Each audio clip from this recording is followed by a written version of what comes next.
আমার ছেলে তপু রায়হান 17 আসন থেকে সংসদ সদস্য হিসেবে পদপ্রার্থী। সেজন্য আমি খুব আনন্দিত, গর্বিত।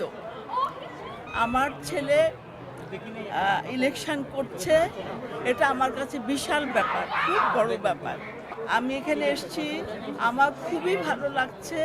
আরও ভালো লাগছে যে এরকম পরিবেশ অনেক দিন পর্যন্ত আমরা মিস করেছি। এরকম ভোটের যে একটা আনন্দ, সবাই যে এসছে ভোট দিতে এবং নতুন প্রজন্মরা এসছে, এটা কাছে আমার কাছে খুবই ভালো লাগছে।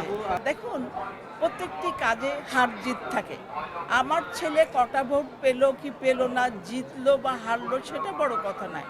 আমার ছেলে জহির রায়হানের ছেলে আজকে যে সংসদ সদস্য হিসেবে অংশগ্রহণ করছে, এটা আমার কাছে বিশাল ব্যাপার, বিশাল ব্যাপার। এবং আমি জানি যে জহির রায়হান যেমন সমস্ত মানুষের প্রতি ভালোবাসা ছিল, দেশের জন্য ভালোবাসা ছিল, আমার ছেলে তপু রায়হানের আমি ছোটোবেলা থেকে যা দেখেছি তেমনই ভালোবাসা। তো আপনারা সবাই আমার ছেলের জন্য দোয়া করবেন, হারুক জিতুক, এটা আমার কাছে বড় বিষয়।